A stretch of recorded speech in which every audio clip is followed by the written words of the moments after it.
කලු කුමාරයා කියන්නේ යකෙක්ද? මේ මොකක්ද අනේ කලු කුමාරයා කියන්නේ? කලු කුමාරයා කියන්නේ පුතේ ඔය දැන්. ඔක දැන් ගෑල් ළමයින්ට ඔය කියන්නේ ගෑල් ළමයෙක් වැඩිවියටපත් වුණාම ඔය වැහෙනවා කියනවනේ පුතේ කවුද? කලු කුමාරයා. කලු කුමාරයා කියන්නේ යකෙක්ද? සාමාන්‍ය ඔක කියන්නේ මේ ගෑල් ළමයින්ට වැහෙනවා. රැට හීනෙන් පේනවා. කලු කුමාර දිස්තිය කියන එක පුතේ ඈත අතීතේ ඔය පරණ ආච්චිලා සීයලාගේ මේ කාලේ තිබ්බ දෙයක්නේ. දැන් දැන්ටත් කියනවා. හරි. ඇයි මේ කලු කුමාරයා කියන්නේ මොකක්ද? ඉස්සර කාලේ පුතේ ඔය දැන් ගෑල් ළමෙක් වැඩිවියටපත් වුණාට පස්සේ පුතේ අර සාමාන්‍ය විදියට හෝමෝන වෙනස් වෙනවනේ. හරි. ගෑල් ළමෙක් අර පුංචි කාලේ හිටපු ගෑල් ළමයා නෙමෙයි ඇත්තටම වැඩිවියටපත් වුණාට පස්සේ ඉන්නේ. හරි. දැන් ගෑල් ළමයින්ට මේක තේරෙනවා. හරි. පොඩි කාලේ කරපු වැඩ පුතේ දැන් කරනවද? පුතේ එතකොට මේ ඕකේ මේ වැඩිවියටපත් වුණාට පස්සේ හරි වැඩිවියටපත් වුණාට මල්වර වුණාට පස්සේ ඔය සම්පූර්ණ දේහයේ පුතේ හෝමෝන රටාව වෙනස් වුණාට පස්සේ අර ශාරීරික වෙනස්කම් ඇති වෙනවා. ඕක ඒ කාලේ පරණ මිනිස්සුන්ට පුතේ ඔච්චර. දැන් ඔයාලා දන්නවා වැඩිවියටපත් වුණාට පස්සේ මෙන්න මේ සංසිද්ධි ටික වෙනවා කියලා. හරි. ඈත අතීතේ කට්ටිය පුතේ ඕක දන්නේ නැහැ.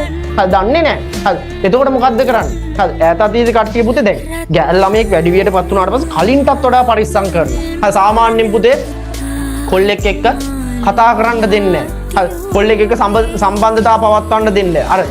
අර ආශාවන් සියල්ල පුතේ යටපත් කරලා දානවා. හරි ගෑල් ළමයෙක්ගේ ඇති වෙන ආශාව ඔය මල්වර වෙනවත් එක්කම ආශාවන් කීපයක් එනවනේ. ඒක පුතේ අපේ සමාජ රටාවත් එක්ක සියල්ල යටපත් කරලා දානවා. හරි යටපත් කරලා දැම්මට පස්සේ දැන් හිතේ තියෙනවනේ පුතේ ආශාවක්.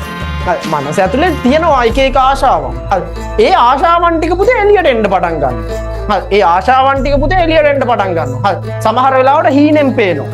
හරි හීනෙන් පේනවා මේ මෙහෙම මේ නවා අතින් අල්ලනවා වගේ දැනෙනවා. හරි ඒ ඔක්කොම පුතේ දැන් ඔයා හිතන්නකො කවුරු හරි ගෑල් ළමයෙක්ගේ කකුලෙන් අද නැත්නම් අතෙන් ඇද්දා කියලා කවව හරි නින්දේදී අතින් අදිනවා වගේ දැනෙනවා. හරි එතකොට අපි ඕක පුතේ බැලුවොත් එහෙම විද්‍යාත්මකව බැලුවොත් එහෙම පුතේ ඒ ගෑල් ළමයාගේ ඇතුලේ ආශාවක් තියෙනවා කවුරු හරි අතින් අදිනවට. හරි අතින් අදිනවට ඒ ගෑල් ළමයා ආසයි. හරි ආස නිසා ඒ හැබැයි අපේ සමාජයෙන් මොකද්ද කරලා තියෙන්නේ? ඒක තහනම්. හරි ඒක පුතේ යටපත් කරලා තියෙනවා. හරි ඒක පුතේ එළියට එනවා. හීන වලින් පුතේ මනසින් ඒක හීන විදියට එළියට එනවා. හරි අතින් අල්ලනවා. හරි ඔක ඔය සින්දුවේ මාල් ලස්සන තියෙන ඔය මේ.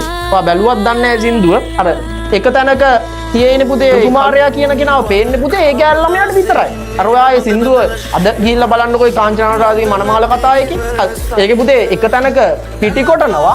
පිටිකොටනවා ආච්චිලා වගේ පිටිකොටනවා. අර කලු කුමාරයා පුතේ මේ වංගෙඩිය උඩ නැගලා මෝල් ගහ අල්ලන් ඉන්නේ. හරි ඒක පේන්නේ ගෑල් ළමයාට විතරයි. ආච්චිලාට පේන්නේ නැහැ. තමන්ගෙම ඇතුලේ තියෙන ආශාවන් ටික එළියට එන සිද්ධියක් තමයි ඔය කලු කුමාර දිස්ත්‍රිය කියන්නේ. එතකොට ඈත අතීතේ මොකද්ද කරන්නේ? හරි ඕකට පුතේ තොවිල් නටනවා. හරි කට්ටඩියෝ ගෙන්නලා කලු කුමාරයා පන්නන්න යනවා. හරි කලු කුමාරයා පන්නන්න පුතේ තොවිල් නටුවාම මොකද වෙන්නේ? ඒ කියන්නේ ගෑල් ළමයාගේ ඇතුලේ ඇත්තටම බයක් තියෙනවා. හරි ගෑල් ළමයාගේ ඇතුලේ බයක් තියෙනවා, ආශාවන් තියෙනවා. ඒ සියල්ල යටපත් වෙලා තියෙන්නේ. හරි ඒ යටපත් වෙච්ච ආශාවන් ටික ඊට පස්සේ අර වැඩිවියටපත් වෙනවත් එක්කම පුතේ ගෑල් ළමයෙක්ට අර කාංසාව, තනිකම හරි ඒ දේවල් ටිකත් එනවනේ. හරි ගෑල් ළමයෙක්ට ඕ සාමාන්‍ය දේවල් වැඩිවියටපත් වුණත් එක්ක. හරි ඊට පස්සේ දැන් තොවිලයක් කරලා කරන්නේ මොකක්ද? අර ළමයාගේ තියෙන බය, පීඩනය, අනම්මනම් දේවල් ටික පුතේ චුට්ටක් අඩු කරනවා. හරි අඩු කරන එකට ඔන්න දැන් අතීත කට්ටිය කියන අන්න කලු කුමාරයා පැනලා දිව්වා. හරි කලු කුමාරයා දිව්වා. කලු කුමාරයා පැන්නුවා. ඒක පුතේ ඇත්තටම පන්නනව නෙමෙයි. අර ළමයාගේ ඇතුලේ තියෙන පීඩනය, බය කියන එක නැති කරන එක තමයි කලු කුමාර දිස්ත්‍රිය කියන්නේ. හරි ඒ කියන්නේ ඇත්තටම වැඩිවියටපත් වුණාට පස්සේ පුතේ ඇති වෙන ඔය මානසික ආතති, මානසික පීඩා, කාංසාව වගේ දේවල් නැති ගන්න තොවිල් නටන්න ඕනේ නැහැ. හරි ඒක සාමාන්‍ය දෙයක්. හරි ඊට පස්සේ ඕකට බෙහෙත් ගත්තා නම් වෛද්‍ය ප්‍රතිකාර ගත්තා නම් ඕක හරියනවා. හරි ඒ නිසා දැන් ඔයාලටත් ගෙදරදී කියයි යා තව ටික කාලෙකින් හරි මේකිටත් කාංසාව මේකිටත් ඔන්න කලු කුමාර දිස්ත්‍රිය වැහිලා තියෙන්නේ. අර ළඟේ කාව පෙන්වන්න බෑ, ගෙදරේ කාව පෙන්වන්න බෑ. හරි ඒ වගේ ආවොත් එහෙම පුතේ ගිහිල්ලා බෙහෙත් ගන්න. කලු කුමාරයා නෙමෙයි. කලු කුමාරයා කියන්නේ ඔයාගේම ඇතුලේ කෙනෙක් විතරයි. හරි ඒ ආශාවන් ටික යටපත් වෙච්ච ආශාවන් ටික තමයි කලු කුමාරයා කියන්නේ. හරි නැතයි යකෙක් නෙමෙයි ඈ. ඒවත් නිකන් ඔය කිව්වේ. හරි දැන්